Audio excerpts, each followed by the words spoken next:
आज हम श्रीमद् भगवद गीता के 13वें अध्याय को बहुत ही सरल शब्दों में समझने वाले हैं। इस अध्याय का नाम है क्षेत्रज्ञ विभाग योग। इसमें भगवान श्री कृष्ण हमें ये सिखाते हैं कि यह शरीर क्या है, इसके भीतर रहने वाली आत्मा कौन है और सच्चा ज्ञान किसे कहते हैं। हम अक्सर अपने आप को केवल शरीर मान लेते हैं और इसी कारण दुख, भय और मोह में फंस जाते हैं। इस अध्याय के माध्यम से भगवान हमें यह समझाते हैं कि हम नश्वर शरीर नहीं बल्कि शाश्वत आत्मा हैं। आज की यह कथा हमें यह जानने में मदद करेगी कि जीवन में सही दृष्टि क्या है, आत्मा और शरीर में क्या अंतर है और मोक्ष का मार्ग कैसे खुलता है। तो आइए बहुत ही सरल भाषा में श्रीमद् भगवद गीता के 13वें अध्याय को समझते हैं। श्रीमद् भगवद गीता के 13वें अध्याय को समझते हैं।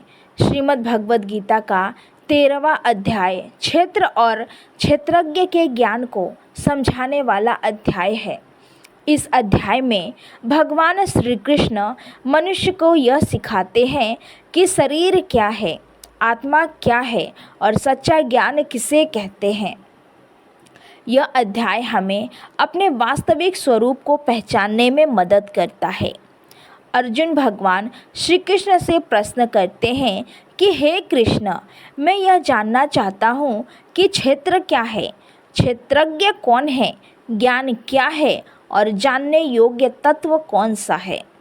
अर्जुन का यह प्रश्न केवल उसका नहीं है बल्कि हर उस मनुष्य का प्रश्न है जो जीवन का वास्तविक सत्य जानना चाहता है। भगवान श्री कृष्ण अर्जुन के प्रश्न का उत्तर बहुत ही सरल और स्पष्ट शब्दों में देते हैं। भगवान कहते हैं, यह शरीर 5 तत्वों से बना है और इसी शरीर में हम सुख और दुख का अनुभव करते हैं। जैसे किसान खेत में बीज बोता है और फसल उगती है, वैसे ही मनुष्य इस शरीर रूपी क्षेत्र में कर्म करता है और कर्मों का फल भोगता है। यह शरीर जन्म लेता है, बड़ा होता है, बीमार पड़ता है, बूढ़ा होता है और अंत में नष्ट हो जाता है। इसीलिए यह शरीर स्थायी नहीं है। इसके बाद भगवान बताते हैं कि जो इस शरीर को जानता है, जो यह अनुभव करता है कि शरीर में क्या हो रहा है, उसे क्षेत्रज्ञ कहा जाता है। क्षेत्रज्ञ आत्मा है। आत्मा शरीर के भीतर रहते हुए भी शरीर से अलग है। जैसे कोई व्यक्ति कपड़े पहनता है लेकिन कपड़ा स्वयं नहीं बन जाता, वैसे ही आत्मा शरीर को धारण करती है लेकिन शरीर नहीं होती। भगवान आगे कहते हैं कि केवल एक व्यक्ति की आत्मा ही क्षेत्रज्ञ नहीं है बल्कि मैं स्वयं सभी शरीरों का क्षेत्रज्ञ हूँ। इसका अर्थ यह है कि भगवान हर जीव के भीतर विराजमान है और सब कुछ जानते हैं। इसके बाद भगवान ज्ञान के विषय में बताते हैं। भगवान कहते हैं कि सच्चा ज्ञान केवल पुस्तकों को पढ़ने से नहीं आता। ज्ञान का अर्थ है सही जीवन जीने की कला। जो व्यक्ति विनम्र होता है, घमंड नहीं करता, किसी को कष्ट नहीं देता, क्षमा करने वाला होता है, सरल स्वभाव का होता है, गुरु और बड़ों का सम्मान करता है, मन और शरीर को शुद्ध रखता है और आत्मा संयम रखता है, वही वास्तव में ज्ञानी होता है। जो व्यक्ति दूसरों का अपमान करता है, क्रोध में रहता है, लालच और अहंकार में डूबा रहता है, वह ज्ञान से दूर होता है। भगवान ये भी बताते हैं कि ज्ञान का एक गुण यह है कि मनुष्य इंद्रियों के विषय के पीछे अंधा होकर न भागे। धन, परिवार, पुत्र, पत्नी और संपत्ति से प्रेम करना गलत नहीं है, लेकिन उनमें इतना अधिक आसक्त हो जाना कि उनके बिना जीवन व्यर्थ लगे, यह अज्ञान है। सुख और दुख, लाभ और हानि, मान और अपमान में समान भाव रखना ही ज्ञान का लक्षण है। जो व्यक्ति हर परिस्थिति में संतुलित रहता है वही वास्तव में ज्ञानी होता है। भगवान आगे कहते हैं कि जो व्यक्ति मुझ में अटूट भक्ति रखता है, एकांत में आत्मचिंतन करता है और संसार के शोरगुल में फंसकर अपने जीवन का उद्देश्य नहीं भूलता, वह ज्ञान के मार्ग पर आगे बढ़ता है।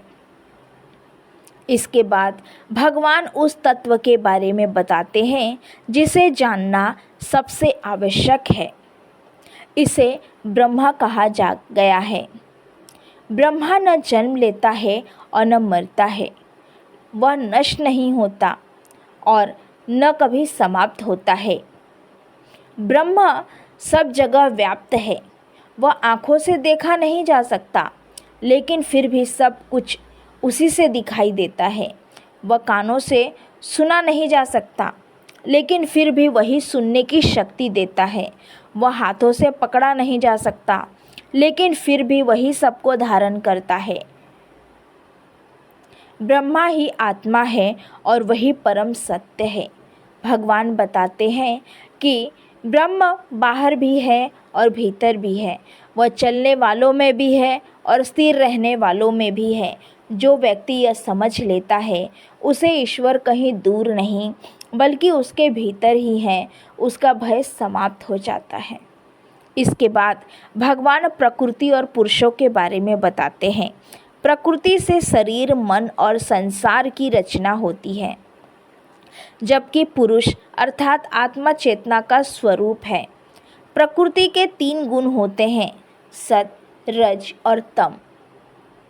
सत गुण शांति और ज्ञान देता है, रज गुण इच्छा और कर्म में बांधता है और तम गुण आलस्य और अज्ञान पैदा करता है। आत्मा स्वयं कुछ नहीं करती, लेकिन प्रकृति के गुणों के संपर्क में आने से वह अपने आप को कर्ता मानने लगती है। इसी कारण मनुष्य जन्म और मृत्यु के चक्र में फंस जाता है। भगवान कहते हैं कि जो व्यक्ति यह जान लेता है कि वह प्रकृति के गुणों से अलग आत्मा है, वही मुक्त हो जाता है। ऐसा व्यक्ति संसार में रहते हुए भी उससे बंधा नहीं रहता।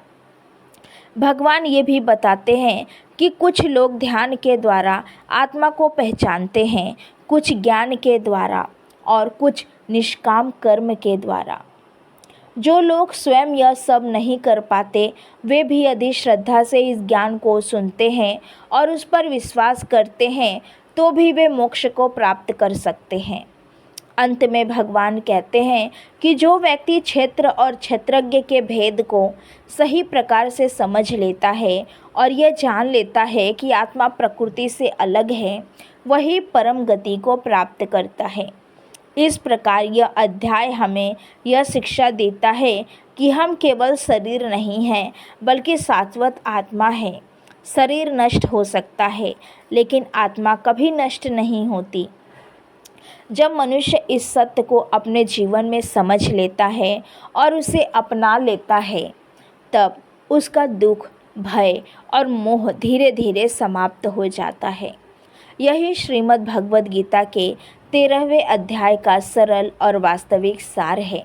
आज आपने श्रीमद् भगवद गीता के 13वें अध्याय के माध्यम से यह जाना कि हम शरीर नहीं बल्कि शाश्वत आत्मा है। यदि यह ज्ञान आपके मन को थोड़ा भी शांति दे पाया हो तो इसे अपने जीवन में उतारने का प्रयास करें। ऐसे ही सरल शब्दों में गीता के और अध्याय सुनने के लिए इस चैनल को सब्सक्राइब करें, वीडियो को लाइक करें और अपने विचार कमेंट में ज़रूर लिखें। इस ज्ञान को अपने परिवार और मित्रों के साथ साझा करें ताकि वे भी आत्मज्ञान के मार्ग पर आगे बढ़ सके।